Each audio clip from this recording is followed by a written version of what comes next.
Welcome to the Fantastic Story Society, a place for the most unusual stories and storytellers, including your masters of ceremony, Max Tim and Scott Marcus. All right, everybody, we have a pretty cool episode for Fantastic Story Society. Welcome, as always, to all of you usual regular listeners and viewers. This is a fun one. We've never done this before. Part of me really wants to do it a lot more, but then the other part of me is like, I don't really think I ever want to do it again. But Scott and I drove across the country from southeast Wisconsin all the way down across the southwest to Los Angeles, and you're about to jump in and watch us as we thankfully didn't kill ourselves. Maybe if we do one of these in the future, we don't necessarily have to go across that many time zones. We can make them day trips or weekend trips. But this is something we've talked about doing for a long time, and it was really cool to finally do this, to have the time to do this and visit some places we haven't seen before, because that's where the stories come from. Being on the road. I mean, we were a couple of Jack Kerouacs out there who happened to be looking for UFOs. That's a very kind way of just remembering back what exactly was said. But anyway, you're going to hear and be able to see what was said and where we went. We went from Wisconsin down through Kansas to Texas, New Mexico, through Arizona. I had some fun at Scott's parents' place, and then kept going through what felt like the seventh circle of hell at 118 degrees near Yuma, Arizona, into California. So here you go. Enjoy our road trip. We'll meet you back at the end. What are we doing right now? And this is a very unusual podcast episode for us. No guests.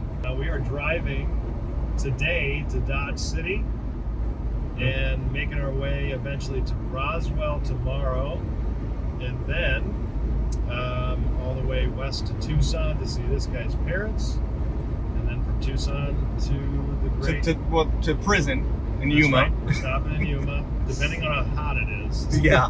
We're just gonna have to see. It's gonna be probably about 110 degrees in Yuma. If we were to go, we'd have it all to ourselves, though. I can pretty much guarantee that. But I don't know if that's such a good thing. Get the real feel for being in the hole. Wanted to see a prison all to ourselves. But anyway, we're making our way, man. Yeah, and then off to Los Angeles. Right now we are in the booming metropolis of the middle of nowhere, Iowa. Pretty much. Which I think the middle of nowhere, Iowa is most of Iowa. Yeah, we're about, 2.5 hours north of Kansas City. So that's where we're headed right now. We're going due south, 76 miles per hour. Stay safe. in a beautiful brand new Jeep. That's right. It's just been rocking and rolling. It's been great. I love this thing. That's cool. I was a little concerned that this wouldn't be a road trip car, but it's been awesome. Well, I think especially going into Arizona, it's nice to have the Jeep. Well, and New Mexico. New Mexico and Arizona are basically the same everything. Yeah. But we're going to be keeping everybody posted of any weird things that happen. I should say any fantastic stories. There we go. Hopefully, in a weird way, we don't have any. Yeah. No news is good news on a road trip, usually.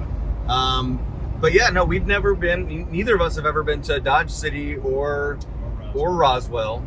And yeah, no, we've also talked about doing this for, I think to say that we've been talking about this for 20 years is an exaggeration, but not by very much. Yeah. We've been wanting to do a cross-country road trip together for a long time. Yeah. And it's going to be really a lot of fun to be stopping at some bizarre places along the way. Today is our longest day. So I haven't looked for interesting stops on the way because we just have to get to Dodge City and really kick off the trip there. But we'll see what other weird things pop up. I'll have the radar going. Yeah, we're going about 12 and a half hours today of driving. Tomorrow about a little more than 7, same the next day. So tomorrow and the day after that will be a much more open in terms of being able to, hey, that's cool. Some flexibility, yeah. And by the way, I totally bought it for a second. Like, oh, did we just see a UFO on camera? And the camera's pointed at us? Well, oh, that would suck. Can you imagine? Flip it. Yeah. Yeah, that'll be good. And then, and then the fun continues in Los Angeles, too. We'll be staying at an apartment right up like a block away from where we roomed together when we were in college. Yeah. So this is really going back to the roots. Some very interesting roots scenarios. And I found out, not that this is connected to us in Sherman Oaks by any means, but we are today, might be yesterday actually, now that I think of it, was the 78th anniversary of the first atomic bomb test by Robert Oppenheimer. And I think it's pretty weird that we're going to be driving through Alamogordo, New Mexico, virtually on the anniversary of the first test. I just thought that was kind of cool. We're not going to be able to go. Apparently, they only have tours in April and October to go and look at the Trinity site, because I really wanted to. But, oh well. So is that part of the Manhattan Project then? Or is that a whole different thing? The atomic test, the Trinity site, was the first, that was the bomb that was dropped on Hiroshima and Nagasaki. Yeah, not exactly a happy time in our history, but Not so much. it ended the war at the very least. It's a fascinating bit of history. Lightning bolt. All right, Let's hope we don't get into crazy weather here, and I'm not going to send this to my mom until after we're through it. But anyway, keep listening, keep watching. Yeah, we'll be checking in throughout this.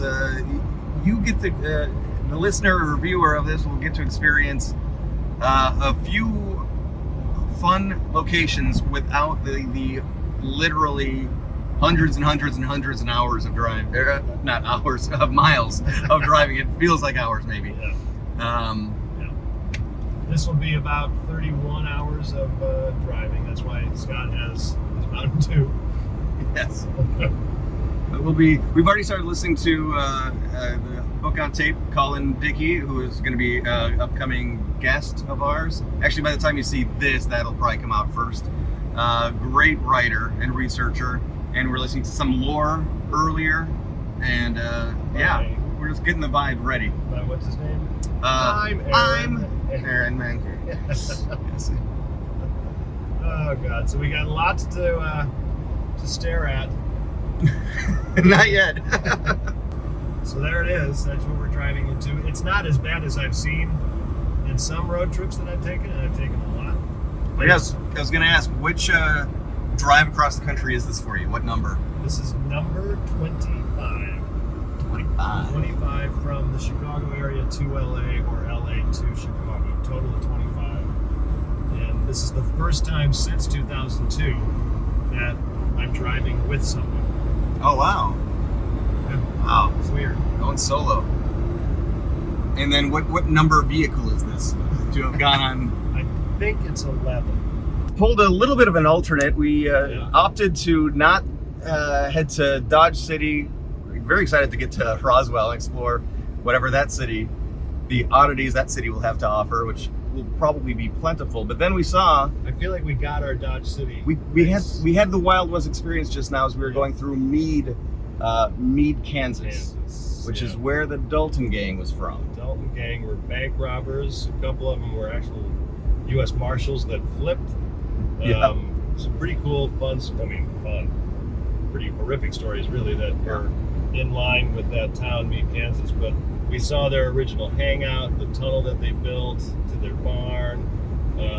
Really gregarious, nice guy named Mark telling us all the history. He brought up Wyatt Earp and Matt Masterson and Doc Holliday. Oh man, that guy knew his stuff. Yeah, he did, man. It was cool, and it felt like it's almost like the universe was saying, no, you should still get your Old West feel. I guess the other outlaw that we learned about was the location department for Expedition Unknown, who never paid the location fee.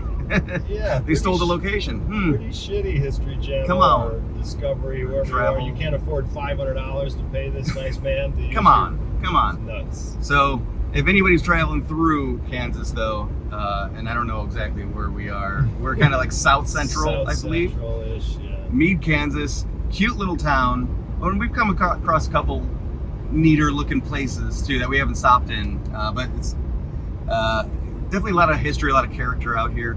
And we're out in the prairies, man. Yeah, we're out in not a lot of mountain vistas yet. Yeah. Although we're going to make a lot of progress today. We'll see some more changing landscapes. But Meade is definitely a cool place, and that place was really fun to visit. It was cool. I'm glad that we stopped. We stopped for probably at least a half hour. I mean, it was a decent amount of time. And the admission is $5. Yeah. So how do you not go Yeah. to see where the Daulton gang hung out? Yeah, the next time all of you are in South Central Kansas. We know it's common.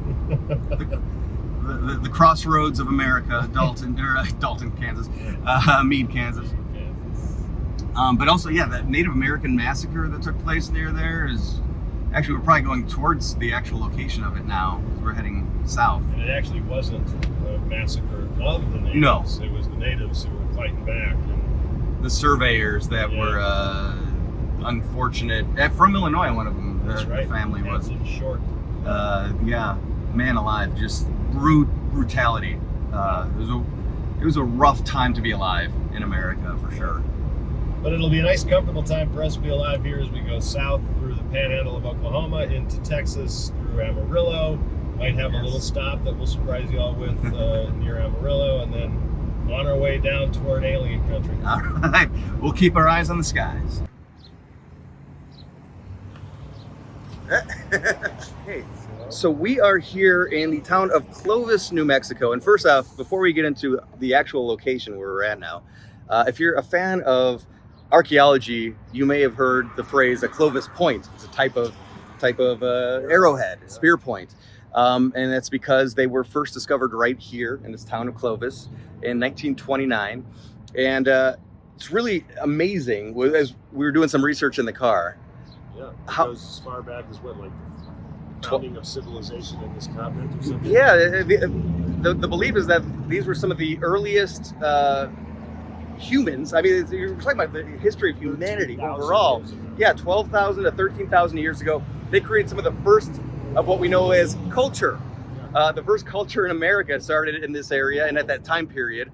And Clovis points that are found all over North America, but the first ones ever were found right here in Clovis. And there's still a very active dig site of early human history. But we are at a really unique, tiny little building here, Norman Petty Studios. Yeah. And Buddy Holly recorded music here. Roy Orbison.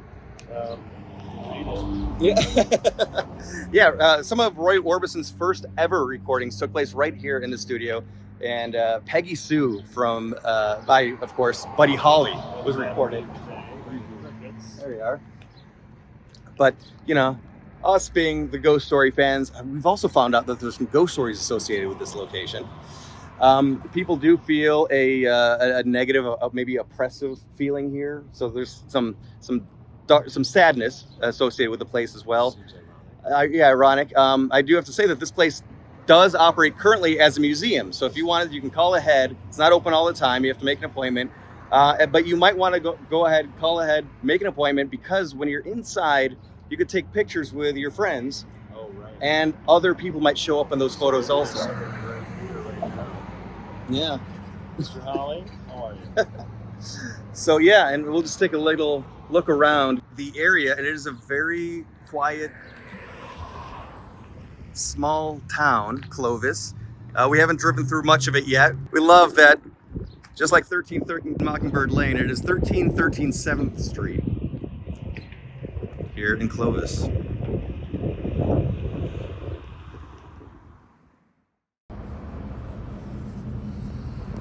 Last night, we rolled on in. So we crash landed here in Roswell. Place to crash. Yes, and we got in, I don't know, around dinner time, I guess you would say. 6 o'clock. It was not late, Yeah, 5. still light out, but in this kind of a sleepier town, a lot of things were already starting to close down. Did some gift shopping right away. First thing you got to do.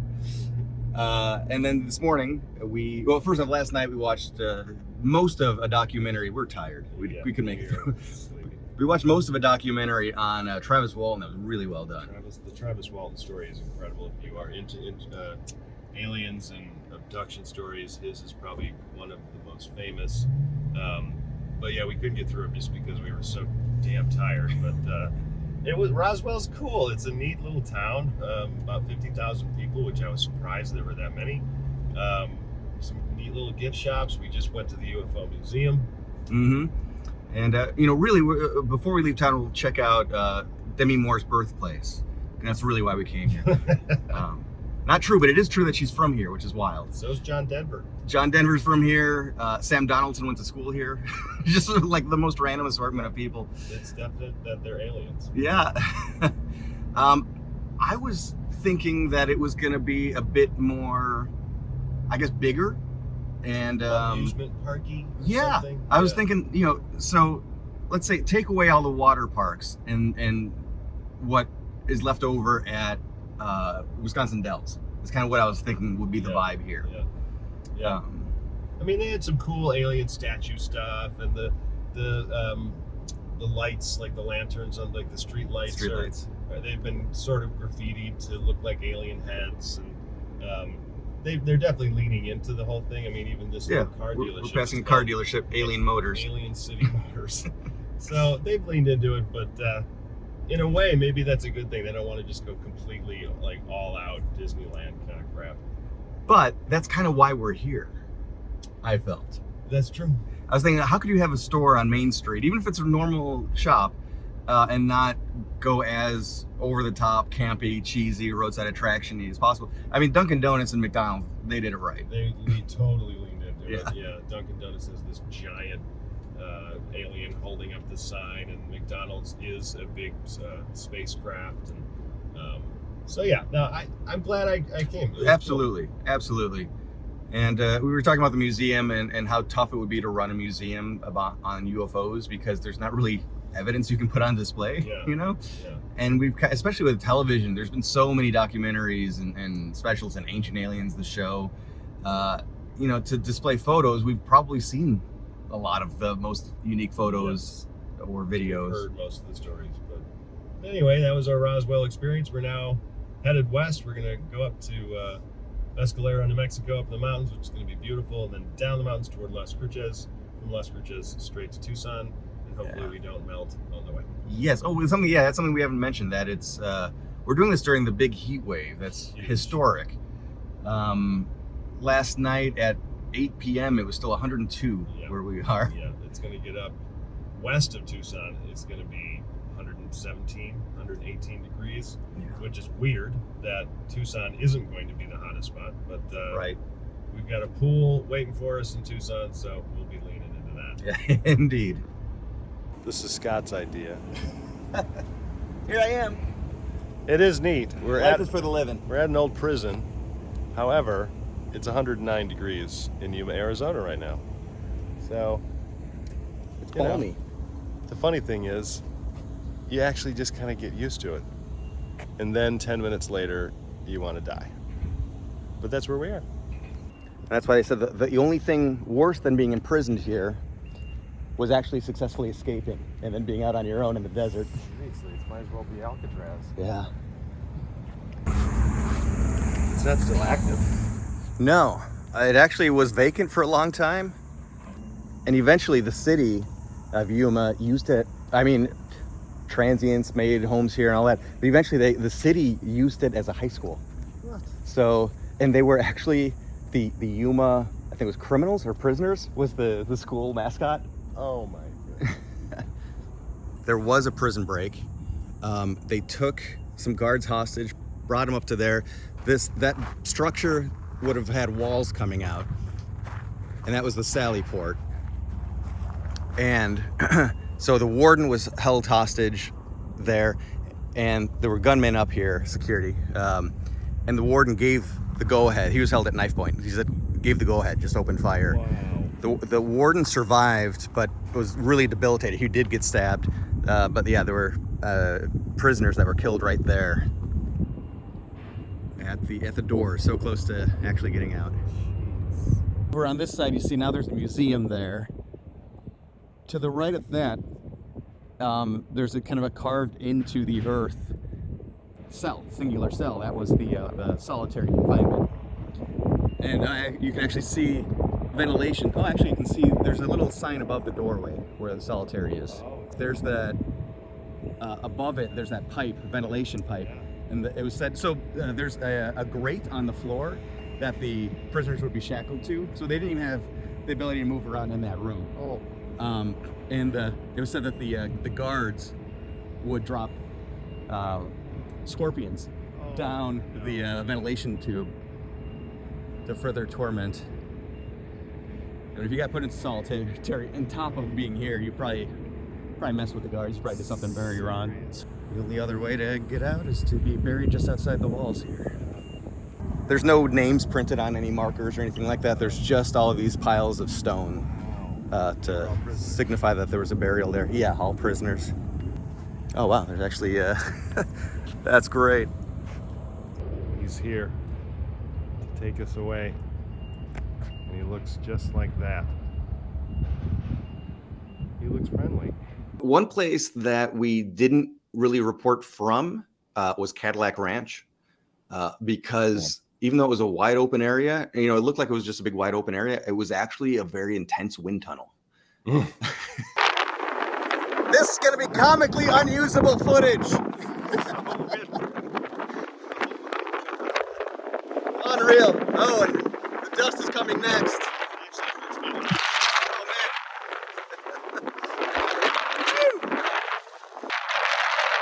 Yeah, it was a full-on wind tunnel, which doesn't really make sense because if you look around yourself, it's just acres of nothing. So I don't know what tunnel we were in, but this was like literally difficult to walk through. And you can see just by how, you couldn't really even hear us most of the time in terms of on camera and what we were trying to record. It was neat. I'm glad we did it.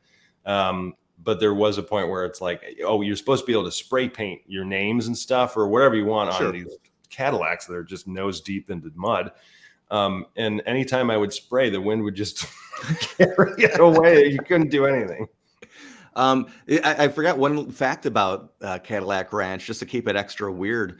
The angle at which the caddies are all nose deep into the ground. By the way, if anybody doesn't know, Cadillac Ranch is a real place where there's like 7 Cadillacs buried in a farmer's field, nose first at an angle. The angle at which they are in the ground is the same angle as the Great Pyramid Giza. Don't know why, but that's a fact I found. Let's ask QAnon. I'm sure they have an answer. Oh, totally. I'm sure it's not aliens, but it's aliens. Guy absolutely knows why. And apparently, if you look at the back fins of the cars, you see the progression of the tail fin of the Cadillac. That's cool. I wish for whatever reason, we didn't talk about that before we went there. And I would have done that. I'm a huge car fanatic. And I didn't even, it was just so windy. Like I could taste the dirt in my mouth and my eyes were. No, it was Lawrence of Arabia out there, man. Yeah. It really was. It was tough. Oh man, but glad we did it. Thank God for the wind in a little bit of a way because it was about 108. Yeah, and you didn't feel it. Yeah. And this is kind of an open-ended chapter that we never stop to talk about this because how do you really focus it? But it was just so neat going through so many tiny towns. We went through a big stretch of America where there was just so little there. So little. I don't know how people live out there. That is not a judgment, but it's legitimate. Like, I'm not sure how they do it. No, it's amazing. And one of the biggest questions we had, and I wish I could remember this town. I remember the name of the town. Yeah. But we rolled in and it said state champions and it just listed, it was like the Guinness Book of World Records index or something. There was just like everything, every sport and just about every year. It was mainly, from what I remember, it was a ton of girls volleyball champions. I remember that distinctly, but there were at least 2 or 3 other sports, boys and girls, high school state champions. And I was thinking about this the other day, and we went through it. We talked like, okay, wait a minute, we got to break this out because the population of this town, I don't remember the exact number, but it was like 500 people. I feel like it was like something like 17 people were in the school.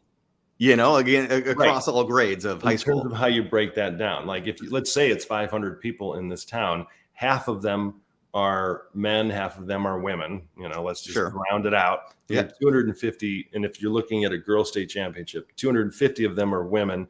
I'm assuming most are older than high school age. Mm-hmm. So let's say you whittle it down to, 75 girls who are of high school age or younger. At least 20% of that is not yet in high school. And like you start doing the numbers, it's like, how are they breeding these incredible athletes? and how does it even work? Because I think it actually was. I remember finding the school information. I wonder if I still have a tab open.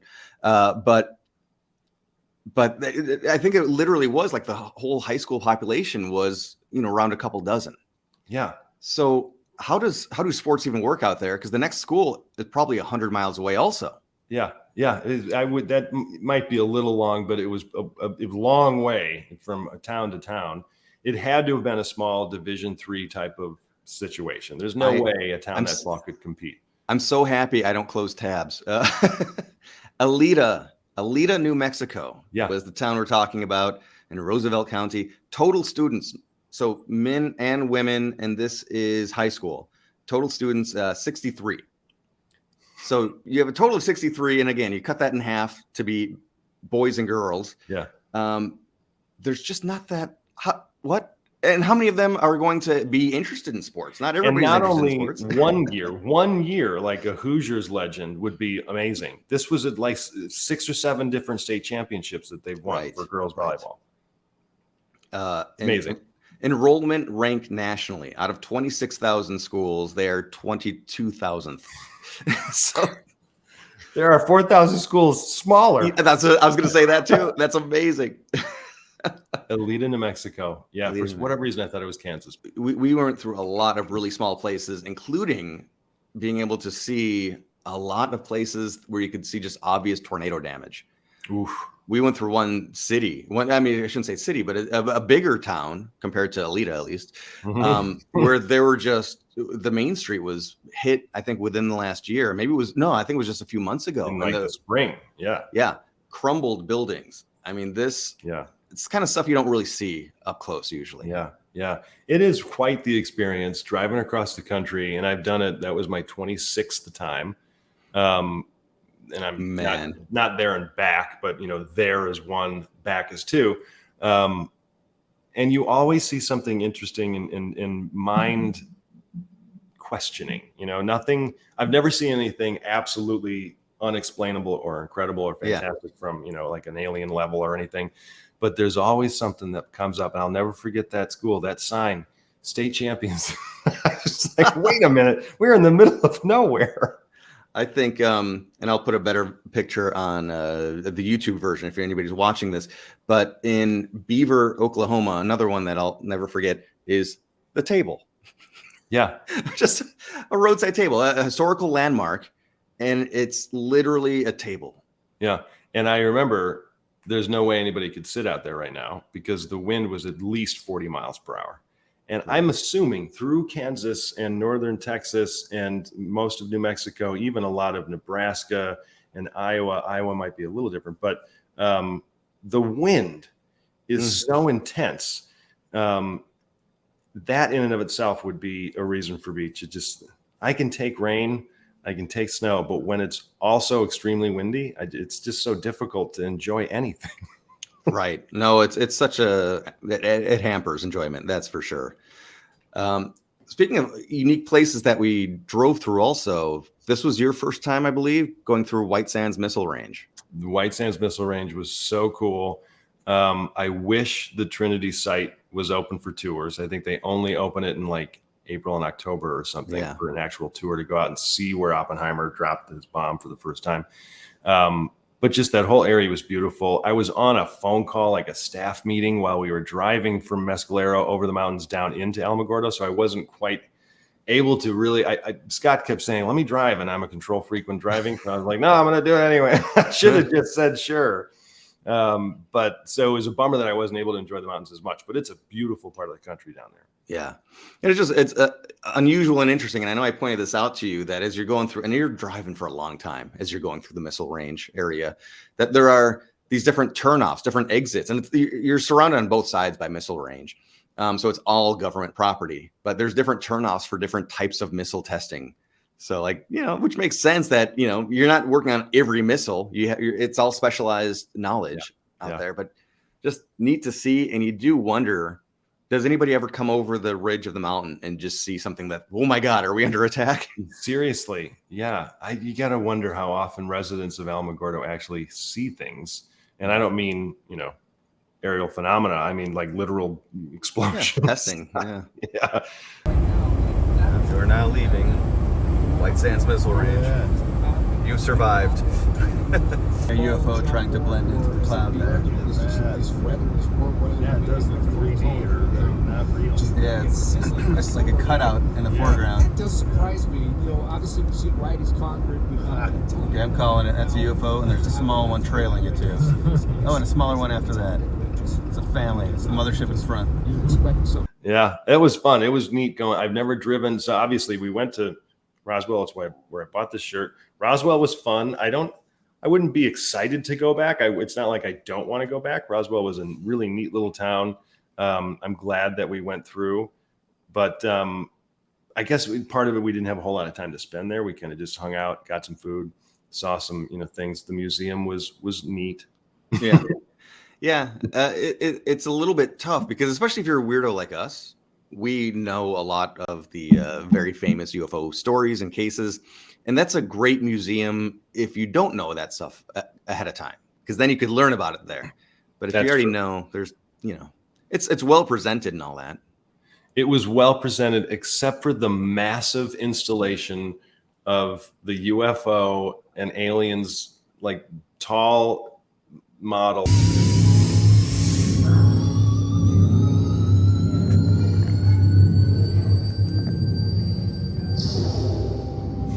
See, I'll go opposite because I want more of that stuff. I want the bigger, campy. It's a photo op. It's fun. It's silly.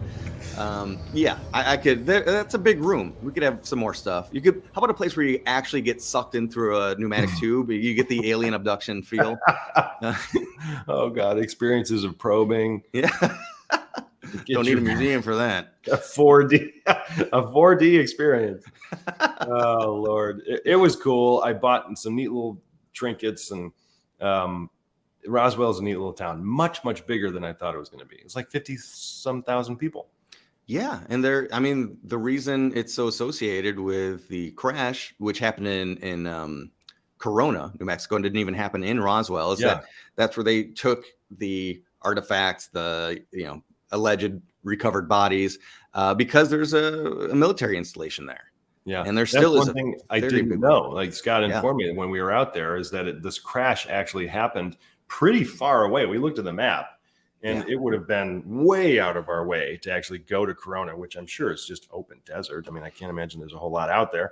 And then they brought whatever they found to Roswell, which is wild. I didn't know that. Yeah, no, I drove through Corona a few years ago on a move. Going from, actually, I think it was, I haven't done 26, but I've done a few cross country trips as well, and I get them mixed up in my head. But anyway, I did drive through Corona, not knowing that was the place of the crash, and then learning about it later, and I think it was Mike Huberty who's like, yeah, well, that Stanton Freeman's book was called The Crash at Corona. I'm like, oh, dang, I had no idea. Still, I don't think there would be too much to see had I actually known. And I'm not going to go wandering out in the desert, in the high desert. Yeah, it's neat to be going to these places, to say that you went and say that you saw it in person. But it was just a cool drive. And then driving into Tucson, it was so hot. It was so odd, but your parents were awesome. A couple of my favorite moments were when we were just sitting out by your parents' pool and just watching the satellites go. Exactly. I was just gonna say, we shout out to them because they provided a little oasis to give us a little break before our final leg to go from Tucson into Los Angeles, where we could stay a couple nights. And there's no better sky, I think, than an Arizona sky. It's just so clear. And I'm still blown away by how detailed the Night Sky app is. It's crazy. I mean, they have I don't know if it's everyone, but it seems like it's got every satellite log as well. It seemed like that. It was impossible. It was overwhelming when you look up and then you use the app and you're like, oh, I see a satellite. And then you notice there are actually about 20 other ones kind of nearby, and you can't see it with the naked eye, but you showed them. And then they're labeled. It's just amazing. Yeah. There were quite a few that we did see with the naked eye, including, I think there was maybe 4 or 5 in a row, and then other ones at the same time. Like, there's traffic up there. There's crazy amount of traffic. And I remember growing up in small town Wisconsin and looking up at the stars. And you're in tiny town, Wisconsin farmland. You've got a pretty good clear sky. I do not remember seeing that many stuff moving around, man. I mean, not even close. No, not at all. It's pretty remarkable that there's not. I mean, they have some big brains working on this stuff, but it's fun. It's wild that there's no fender benders up there. I mean, they got to be. There's going to be a point where it's going to be inevitable because there is so much in orbit around the Earth. Yeah, and it's just it's all math. Like when I look up there, it's just like this is a whole bunch of fucking math that I don't want. I'm just gonna go, ooh, it's pretty. And we did see some shooting stars as well, some meteors. We did. Always fun. Yeah. It was a very cool trip. I personally want to do more of these road trips around the state of Wisconsin. So I think sometime in the near future, Scott and I are going to do more of these kind of podcast video oriented. Let's go to this weird farmhouse in the middle of nowhere outside of Wausau. Or I don't even know. I'm making that up. You know, I'll say one because I really want to see it. So the Bye Bye Man. If you've ever heard of that movie, it was a horror movie. Came out not very good, but it's based on a book by Robert Damon Schneck, who I keep meaning to reach out to. He'd be a great guest for us because he's a collector of weird stories. And he heard this crazy legend called the Bye Bye Man that came out of Sun Prairie, Wisconsin, which is pretty close to Madison. And it involves the very Ouija demon type of creature that can be summoned. And he's this really mythical, like horrific. It would be out of a Ghostbusters type of movie. If you think of the sequel, I think I could see it working there. And he's got this monstrosity of a dog that he travels with, and he hitchhikes or he hops boxcars from Louisiana up. And there is a place in northern Wisconsin, and I can't even remember the full story of it, but it's this desolate little bridge, and people have witnessed this thing up there. And there's apparently some massacre that happened in Sun Prairie. I think that's just the movie part of it, not the real story. But it's actually got a good opening to the movie. But this place in I can't remember where it is in northern Wisconsin, but apparently there have been some big disasters there, where that's where they would go to like collect the bodies that are washing up. That kind of like horrible industrial accidents from yesteryear kind of a place. And yeah, that's the type of place that, let's make a road trip out of it. I was just going to go, we're going there. And then I thought, could we be cursing ourselves? Yeah. I'm a skeptical believer when it comes to that stuff. So I'm down. Let's do it. Right. Love it. And okay, so now we jump ahead to the end. We finally do cross the finish line. We make it to Los Angeles. Short little quick stop at Yuma, but we decided to not fully explore the prison because we didn't want to burst into flames. You know, Scott I felt a little bad. I was such a grump. You get out of the car and you're like, oh, you just immediately, it was like walking into an oven. And I'm standing there going, are we seriously going to walk around and look at this place? It was a really neat old prison that was very well taken care of. It's a national park today. So many cool stories about it. And we do have some video, one of which that I forgot to turn my camera off. And I got great audio from Scott telling some stories, but this like motion sickness, hand moving of me walking with my phone. I think I was starting to lose consciousness, but yeah, it was cool. It was very cool. We were going to go from Yuma up into Palm Springs toward Death Valley, but it was even hotter. Yeah. It was like hitting 120, 121. And we thought, let's just go west to San Diego, because once we get there, it's going to be beautiful. Yeah. And you know, if we could ever go back to Yuma, not in the summer, that place is really neat. And it's Yuma Territorial Prison. So it was there, you know, it predates the place being a state. It really, really goes back to the Wild West days. And there's a great Ghost Adventures episode that was shot there as well. But now right now, as we're recording this, I'm back in Wisconsin. I had a fun week and a half in Los Angeles, doing a lot of interviews for the International Screenwriters Association. Max and I both did the picket line for a little bit over by Culver Studios, great haunted studios. Mm-hmm. But yeah, I want to talk LA a little bit too, before we end this. For you, Max, doesn't have to be on this trip, but just in general, when you go back to LA, what are the handful of things that you always want to see or do? Or I've been thinking about that, and I've been feeling a little down about myself because maybe I'm just not all that fun of a person. And I'm joking, obviously, but I just like going. I love eating at great restaurants. I immediately think about what places can I go and eat. I want to get a drink here. I want to see my friends at this place. I like that we went to the Holly Shorts Film Festival over this past weekend. Holly Shorts is a great film festival. Felicity Wren helped and co-produced a short by one of our writers, and we saw that, and it was awesome. So it's just what I love the most about being in LA is that I feel like I belong because I'm in the creative industry. Okay. Because so many other people are doing the same thing. And so you just feel the energy and the vibe. I don't necessarily, I mean, I will say Culver Studios is always a place I want to go see. Ironically, we went and saw it by striking,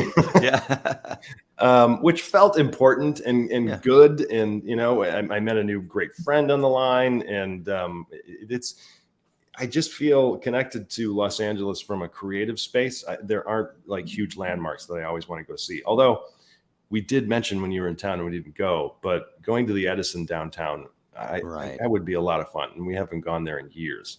Yeah. And it's been closed for a long time. I think they recently reopened. This is downtown Los Angeles, Los Angeles's first power station. And it still has so much of the original industrial material, generators, coal furnaces and all that kind of stuff. Yeah.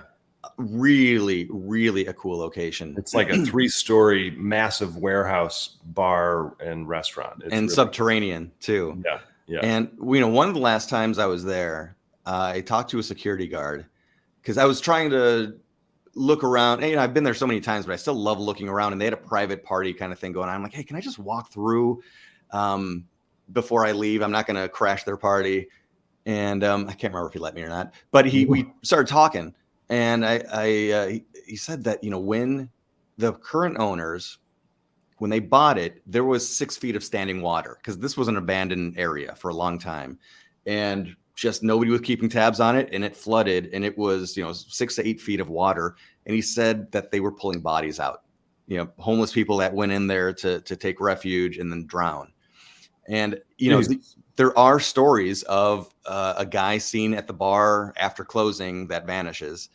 And you wonder, did he come out of then? Or this place obviously goes back in time a long ways too. So there's a lot of people that could be inhabiting that place. Oh my God, so many people. I mean, you look at hotels and boarding houses and restaurants and bars. I mean, the amount of people that come in and out of those places, especially something like a Musso and Frank. That's another place I love going to when I get into LA. I haven't been there yet. I should probably go over the next couple of weeks. But it founded in 1919, and for Los Angeles, that is old. Sure. Yeah. Yeah. Oldest still operating restaurant in Hollywood. It's just a place with such a legacy, and it's awesome. I mean, food is definitely something I think about when I think of what I want to do in LA. There are so many good places to eat. The Formosa Cafe is always a favorite. I always feel I'm starting to feel cliche because I always want to go to the Formosa when I'm in town. I should explore more, but man alive, they've upgraded their menu as well since the reopening. Okay. So God, yeah. Now that I'm thinking like Formosa, I'd love to go to the Roosevelt. Seeing the Edison would be neat. Musso and Frank. We've been so busy, and then rounding up friends, like going to these places by myself doesn't really entice me. I would want to go with somebody. Sure. But I don't know. I have thought about driving up the coast, just hitting the PCH and go up to Solvang or something, and just spend a night up there because the coast is so gorgeous. And I did go to Venice last weekend and saw the ocean for the first time in probably 5 years, like it's been forever. LA is just a cool, special place. I love being home in Wisconsin. For those of you who don't know, Scott and I do live in the same state. And it is a nice reprieve because the city can be overwhelming sometimes. But it is funny how nobody really gives a shit that we're in the industry. Nobody cares. Some people are like, oh, cool. And that's it. Like they don't even know what to ask, That's a thing. And in a way that's refreshing because so much importance is put on the industry in Los Angeles that it's a little obnoxious. It's fatiguing. It is a little fatiguing, but when you go home, nobody really cares. And they don't mean it in a bad way. But and then there's Scott Weekend and his wife. So he's got to be home that he's back home seeing his Wendy again. Yeah, there we go.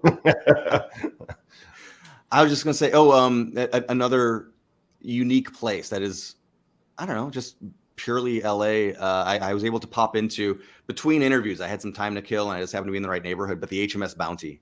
Oh yeah, like that is it's an overlooked place. It's not as celebrated. It's mid-Wilshire area, right across the street from where the Ambassador Hotel used to stand. Right. And it's just, I don't know, it's charming. It's, I think, one of the happiest bars in LA.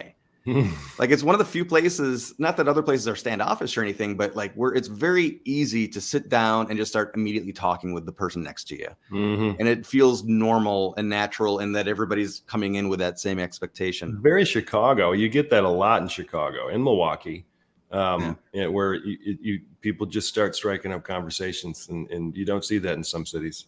Yeah. And, I went in, again, this is doesn't seem like a big city thing, but they had a minimum payment. Like, if you're going to run a tab, you have to pay at least this much if you're putting it on a credit card. And I didn't see that until after I ordered a drink. And the drinks there are cheap too. So like, you'd have to order a few or be with friends. And so, and it's the modern age. It's all plastic for me. I don't usually have cash on me. Right. So like, oh shoot, I didn't see that. First off, I said, it's okay. You can charge me the minimum. And she's like, no. Here, you have to go soon. How about I pour you a couple shots? Like, no, this is worse. No. But it's okay. You can charge me the minimum. I'm okay with that. I'm like, oh, it's fine. And, she just charged me what my actual tab was, but I gave her a big tip. But it's the kindness of the place. Totally. Also, it famously has a jukebox full of vintage vinyl. Like, the vinyl collection is probably worth as much as the building it's in, that kind of a thing. Right. And it's free, and it's been free forever to play songs on the jukebox there. Just love those little dive bars that have that kind of bit of story and character. LA has some pretty good dive bars. I went to the Ye Rustic Inn in Los Feliz the other night. Talk about a dive bar, man. Whew. But I used to go there all the time with our friend Tucker Maloney. And we were going to go to the Dresden that night, but it was closed. I guess people don't really go out to the Dresden on a Tuesday. So I just thought, it's a city. Our bar's open every night. But anyway, it was a cool road trip. I'm not done. I have to drive back. Not done. Yeah. Scott had the luxury of getting into a plane and napping his way across the country, but I am going to drive back. I don't think I'm going to go and do anything amazing or hit any incredible spots. I have thought about seeing Moab, Utah, because it's so beautiful, from what I hear. But it's a little out of the way in terms of kind of trying to continue on. So I don't know. We'll see how I feel. Once you hit 3 nights on a road trip when you're by yourself, it is long, man. Right. Well, hey, if you want, you can send your itinerary, and I can see if there's something directly on the way that you should make sure that you don't, because you don't want to go through this little town that has something amazing. Like, oh shoot, I should have stopped. It would have taken 5 minutes. It's true. So I'll scout for you. All right. I haven't quite decided which way I'm going to go. I usually go the northern route through southern Wyoming, just because going through the mountains into Denver is so slow. And I looked, and there's so much road construction right now. And the elevation, you're up at like 11,500 feet once you're up there. And I don't know. So we'll see. But I'll let you know what the itinerary is going to be. And how eager I am to get home. Right. Well, you have some cats that you owe some pets to. They've been enjoying the hell out of their time. Joey, my nephew's there. He plays video games at my place, and I don't really think they know the difference. I've seen pictures of Archie just kind of like living his best life, man. I don't think he cares. Oh, I'm sure. I can't. Yeah, it'll be exciting for them, I bet, when you. It'll be good to get home. I'm looking forward, but I'm going to try to make the most out of my time here in LA because I love this town. So that'll let us do it for now. But we do have a lot of interesting things on the horizon. Good guests coming up. But we always do want to hear from you. If there's a certain topic, if there's an author, if there's a movie that you want us to build something around, we love to talk about all of this stuff. For sure. Yeah, lots more episodes to come, everybody. Thanks for enjoying our road trip with us. We're going to try to do more of that. Scott, it was a blast. We've been wanting to do that for so long. Hopefully we can do it again sometime in the future. And like you said, maybe a slightly shorter route. Slightly. it was tiring, but fun. It was still fun. So Yes, absolutely. thank you everybody for watching and listening. And of course, as always, if you hear of any fantastic stories, let us know. You might be the next member of the Fantastic Story Society. Thanks, everybody.